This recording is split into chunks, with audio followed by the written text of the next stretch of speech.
ਕੁੜੀ ਜਿਸ ਟਾਈਮ ਆਖਿਆ ਨਾ ਬਸ ਸੋਨੇ ਦੀ ਜੁੱਤੀ ਪਾਏ ਤੋਂ ਬਗੈਰ ਮੈਂ ਵੀ ਗੱਡੀ ਚੋਂ ਨਹੀਂ ਲਾਣਾ ਤੇ ਜਣਿਆਂ ਦੇ ਆਨੇ ਗਾਲ ਆ ਗਿਆ ਤੇ ਮੁੜ ਵੇਖਣੀ ਕਿ ਦੂਜੀ ਵੱਲੋਂ ਬਾ ਕੁੜੀ ਗੱਲ ਕੀ ਕਰ ਛੜੀ ਹੈ। ਬਾਈ ਲੁਕਮਾਨ ਛੋਟੀ ਜਿਹੀ ਗੱਲ ਹੈ, ਧਿਆਨ ਨਾਲ ਸੁਣਨੀ ਹੈ ਤੇ ਖਾਸ ਤੌਰ ਉਹ ਜਵਾਨ ਜਿਹੜੇ ਆਂਦੇ ਨਾ ਬਸ ਆਪਣੇ ਸਹੁਰਿਆਂ ਕੋਲ ਆ ਕੁਝ ਮੰਗਣਾ ਉਹਨਾਂ ਵਾਸਤੇ ਗੱਲ ਹੈ।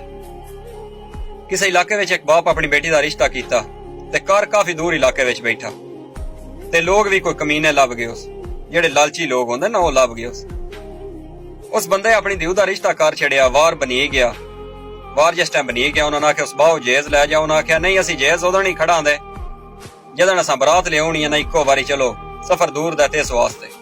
ਉਹਨਾਂ ਆਖਿਆ ਠੀਕ ਹੈ ਕੋਈ ਨਹੀਂ ਖੈਰ ਹੋਵੇ। ਹਸਬੇ ਤੌਫੀਕ ਉਸ ਜੋ ਜੇਜ਼ ਬਣਾਇਆ ਉਸ ਰੱਖਿਆ। ਜਿਹੜਾ ਨਿਕਾਹ ਦਾ ਦਿਹਾੜਾ ਮੁਕਰਰ ਹੋਇਆ ਉਹਦੇ ਮੁਤਾਬਕ ਬਾਰਾਤ ਗਈ, ਨਿਕਾਹ ਪੜੀ ਤਾਂ ਨਿਕਾਹ ਪੜੀ ਰਿਹਾ, ਸਮਾਨ ਲਦੀਤਾ ਤੇ ਉਹਨਾਂ ਧਿਆਨ ਮਾਰਿਆ ਕਿ ਵਿੱਚ ਗੱਡੀ ਕੋਈ ਨਹੀਂ ਤੇ ਉਹਨਾਂ ਕੁੜੀ ਦੇ ਪਿਓ ਨੇ ਆਖਿਆ ਬਸ ਬਰਾਤ ਇੰਜੇ ਲੈ ਜਾਣੀ ਹੈ ਜਿੰਨਾ ਚਿਰ ਤੂੰ ਸਾਨੂੰ ਗੱਡੀ ਨਾ ਦੇਵੇਂ।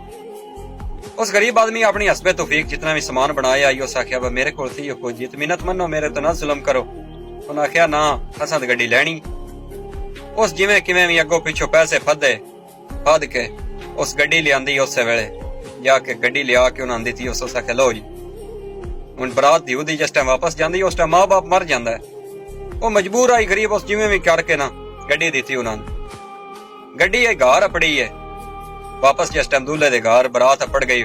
ਡੋਲੀ ਜਿਸ ਟਾਈਮ ਘਰ ਅਪੜ ਰਹੀ ਤੇ ਇੱਕ ਲਾਗ ਹੁੰਦਾ ਕਿ ਦਿਉ ਨਾ ਪਹਿਲਾ ਲਾਗ ਦਿੱਤਾ ਜਾਂਦਾ ਡੋਲੀ ਚੋਂ ਨਿਕਲਣੇ ਦਾ। ਉਹਦੇ ਕੋਲ ਪੁੱਛਿਆ ਨਾਲਾ ਦੀ ਦੱਸ ਤੂੰ ਕੀ ਲੈਣਾ। ਉਸ ਆਖਿਆ ਮੇਰੇ ਬਾਪ ਜਦੋਂ ਗੱਡੀ ਦਿੱਤੀ ਹੈ ਨਾ ਤੇ ਮੈਂ ਸੋਨੇ ਦੀ ਜੁੱਤੀ ਲੈਣੀ। ਮੈਂ ਸੋਨੇ ਦੀ ਜੁੱਤੀ ਪਾਏ ਤੋਂ ਬਗੈਰ ਡੋਲੀ ਚੋਂ ਕੋਈ ਨਹੀਂ ਨਿਕਲਣਾ। ਜਿਹੜੇ ਹੈਰਾਨ ਤੇ ਪਰੇਸ਼ਾਨ ਤੇ ਵੇਖਣੀ ਕਿ ਦੂਜੇ ਦੇ ਮੂੰਹ ਆਲੋ ਬਕੁੜੀ ਗੱਲ ਕੀ ਕਰ ਛੜੀ। ਬਈ ਸਿਆਣਾ ਬੰਦਾ ਉਸ ਆਖਿਆ ਬਕੁੜੀ ਗੱਲ ਕੀ ਵੀ ਕਰਦੀ ਹੈ। ਆਖਿਆ ਸੋਨੇ ਦੀ ਜੁੱਤੀ ਮੰਗਦੀ ਹੈ। ਬਈ ਉਹਨਾਂ ਆਖਿਆ ਬਾਈ ਦਾ ਮਤਲਬ ਇਹ ਕਿ ਤੁਹਾਡੀ ਜਿਤਨੀ ਔਕਾਤ ਹੈ ਨਾ ਉਤਨੀ ਹੀ ਮੇਰਾ ਬਾਪ ਵੀ ਗਰੀਬ ਆਦਮੀ ਹਸਬੇ ਤੌਫੀਕ ਉਸ ਜੇਜ਼ ਮੈਂ ਦੇ ਛੜਿਆ ਤੇ ਤੁਸੀਂ ਹੁਣ ਵੀ ਉਹਦੇ ਕੋਲ ਗੱਡੀ ਮੰਗੀ ਹੈ ਤੇ ਮੈਨੂੰ ਵੀ ਹੁਣ ਸੋਨੇ ਦੀ ਜੁੱਤੀ ਪਾਓ।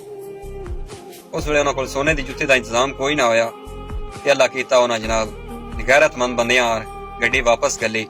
ਉਹਨਾਂ ਆਖਿਆ ਬਸ ਮਾਫੀ ਚਾਹੁੰਦੇ ਆ ਗੱਡੀ ਤੁਸੀਂ ਰੱਖੋ ਤੁਸੀਂ ਸਾਨੂੰ ਦੇ ਛੜੀ ਤੇ ਸਾਡੇ ਵਾਸਤੇ ਬੜਾ ਕੋਈ ਜਹੇਜ਼ ਇੱਕ ਬੜੀ ਭੈੜੀ ਲਾਨਤ ਹੈ, ਬੜੀ ਭੈੜੀ।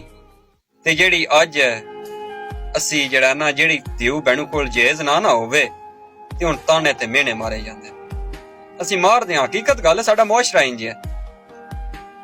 ਗੱਡੀਆਂ ਲੈਣੀਆਂ ਨੇ ਅਸਾਂ ਮੱਝੀ ਲੈਣੀਆਂ ਨੇ ਅਸਾਂ ਕਾਰਾਂ ਲੈਣੀਆਂ ਨੇ ਅਸਾਂ ਮੋਟਰਸਾਈਕਲ ਲੈਣੇ ਨੇ। ਕੋਈ ਖੁਦਾ ਦਾ ਖੌਫ ਕਰੋ। ਬਾਕੀ ਰੱਬ ਰਾਖਾ ਅੱਲਾ ਨੇ ਕੇ ਬਾਂਹ ਦੁਆਵਾਂ ਯਾਦ ਰੱਖੇ।